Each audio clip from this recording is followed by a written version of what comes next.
আসসালামু আলাইকুম dear viewers, আজ আপনাদের সামনে আরেকটি ফিলের উপর ফিল ফিল শব্দ ব্যবহার করে একটা নতুন লেসন নিয়ে হাজির হলাম। হ্যাঁ, যেটি শুধু শুরু হবে ফিল দিয়ে। তো প্রথম ফ্রেজটি আমরা দেখে নিই। Feel like jelly. জেলির নাম আমরা জানি, ফিল লাইক জেলি বা টার্ন টু জেলি অর্থাৎ ভয়ে ঘাবড়ে দুর্বলতা অনুভব করা বা হাঁটু পা কাঁপা, এরকম ভয়ে আমরা অনেক কিছুতে দেখা যায় হাঁটু পা কাঁপছে এরকম বলি না, দুর্বল অনুভব করে, এরকম একটা অর্থ। ফিল দ্য পার্টস অফ হচ্ছে নাড়ি দেখা। ডাক্তার যেমন রোগীর নাড়ি দেখে যে সে বেঁচে আছে না মরে গেছে, অথবা অন্য কারণে সে পালস দেখে, যেমন আপনার প্রেশার, হার্টবিট কী অবস্থা, এগুলো দেখার জন্য নাড়ি দেখে। আচ্ছা, ফিল সামবডি ভার্বের সাথে আইনযোগ কিছু একটা, কেউ কিছু করছে তা অনুভব করা।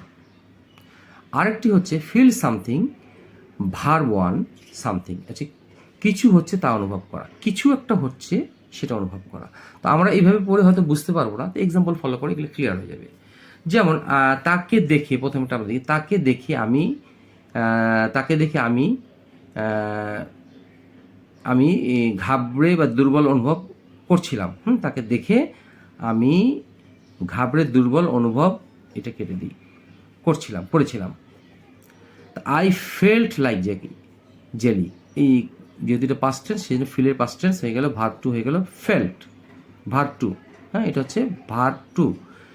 অথবা আই টার্ন টু জেলি, আমরা এটাকে এইভাবেও করতে পারি, আই টার্ন টু জেলি, তাকে দেখা মাত্র, সিইং হিম, তাকে দেখে আমার হাত পা কাঁপতে শুরু করতে পারে। সেটা দুর্বল হতে পারে না, দুর্বল বা ভয়ে, এরকম একটা অর্থ। দ্বিতীয় এক্সাম্পল দেখি, ফিল দ্য পালস। আমরা দেখছি যে feel the pulse of somebody, কারো নাড়ি দেখা। ডাক্তার রোগীটির হাত দেখলেন, এখানে হাত দেখা হচ্ছে নাড়ি দেখলেন তার। দ্য ডক্টর ফেল্ট, এটা যেহেতু পাস্ট ইনডিফিনিট সেই জন্য এখানে ভার্ব টু বসেছে। Fail the pulse of the patient, doctor রোগীর হার্ট দেখলেন। আশা করি আপনারা এই স্ট্রাকচারটি বুঝতে পেরেছেন বা ফ্রেজটি বুঝতে পেরেছেন। এখন হচ্ছে ফিল সামবডি ভার্বের সাথে আইনযোগ, কেউ কিছু করছে এটা অনুভব করা। যেমন মেয়েটি অনুভব করছিল কেউ একজন তার ব্যাগের চেন খুলতেছিল বাসের ভিড়ে। তো বাসের ভিড়ে মানে হচ্ছে ইন দ্য ক্রাউডেড বাস, মানে বাসের ভিড়ের মধ্যে। দ্য ফেল্ট, দেখেন দ্য গার্ল অনুভব করছিল, ভার্ব টু, কেউ একজন আনজিপ মানে হচ্ছে খোলা, আনজিপিং হার ব্যাগ, মানে চেন খুলতেছিল আর কি। জিপ মানে চেন লাগানো, আনজিপ হচ্ছে চেন খোলা। তাহলে the girl felt someone unzipping her bag in the crowded bus. আশা করি বুঝতে পেরেছি, কেউ কিছু করছে সেটা অনুভব করা।